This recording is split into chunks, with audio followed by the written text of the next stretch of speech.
Josué, chapitre 4. Lorsque toute la nation eut achevé de passer le Jourdain, l'Éternel dit à Josué, « Prenez 12 hommes parmi le peuple, un homme de chaque tribu. Donnez-leur cet ordre, enlevez d'ici, du milieu du Jourdain, de la place où les sacrificateurs se sont arrêtés de pied ferme, 12 pierres, que vous emporterez avec vous, et que vous déposerez dans le lieu où vous passerez cette nuit. » Josué appela les 12 hommes qu'il choisit parmi les enfants d'Israël, un homme de chaque tribu. Il leur dit, « Passez devant l'arche de l'Éternel, votre Dieu, au milieu du Jourdain, et que chacun de vous charge une pierre sur son épaule, selon le nombre des tribus des enfants d'Israël, afin que cela soit un signe au milieu de vous. Lorsque vos enfants demanderont un jour, « Que signifient pour vous ces pierres ?» Vous leur direz, « Les eaux du Jourdain ont été coupées devant l'arche de l'alliance de l'Éternel. Lorsqu'elle passa le Jourdain, les eaux du Jourdain ont été coupées, et ces pierres seront à jamais un souvenir pour les enfants d'Israël. » Les enfants d'Israël firent ce que Josué leur avait ordonné. Ils enlevèrent 12 pierres du milieu du Jourdain, comme l'Éternel l'avait dit à Josué, selon le nombre des tribus des enfants d'Israël, ils les emportèrent avec eux, et les déposèrent dans le lieu où ils devaient passer la nuit. Josué dressa aussi 12 pierres au milieu du Jourdain, à la place où s'étaient arrêtés les pieds des sacrificateurs qui portaient l'arche de l'Alliance, et elles y sont restées jusqu'à ce jour. Les sacrificateurs qui portaient l'arche se tinrent au milieu du Jourdain jusqu'à l'entière exécution de ce que l'Éternel avait ordonné à Josué de dire au peuple, selon tout ce que Moïse avait prescrit à Josué.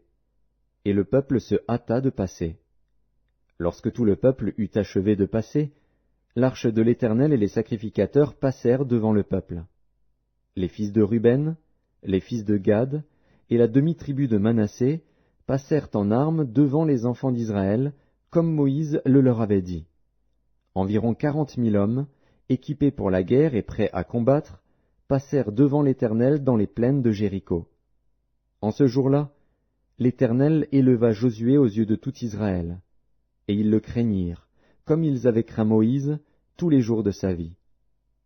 L'Éternel dit à Josué, « Ordonne aux sacrificateurs qui portent l'arche du témoignage de sortir du Jourdain. » Et Josué donna cet ordre aux sacrificateurs, « Sortez du Jourdain. » Lorsque les sacrificateurs qui portaient l'arche de l'alliance de l'Éternel furent sortis du milieu du Jourdain, et que la plante de leurs pieds se posa sur le sec, les eaux du Jourdain retournèrent à leur place, et se répandirent comme auparavant sur tous ses bords.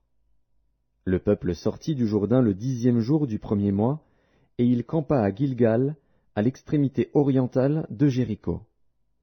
Josué dressa à Gilgal les 12 pierres qu'ils avaient prises du Jourdain. Il dit aux enfants d'Israël, « Lorsque vos enfants demanderont un jour à leur père, « Que signifient ces pierres ?» Vous en instruirez vos enfants, et vous direz, « Israël a passé ce Jourdain à sec. » Car l'Éternel, votre Dieu, a mis à sec devant vous les eaux du Jourdain jusqu'à ce que vous eussiez passé, comme l'Éternel, votre Dieu, l'avait fait à la mer Rouge, qu'il mit à sec devant nous jusqu'à ce que nous eussions passé, afin que tous les peuples de la terre sachent que la main de l'Éternel est puissante, et afin que vous ayez toujours la crainte de l'Éternel, votre Dieu.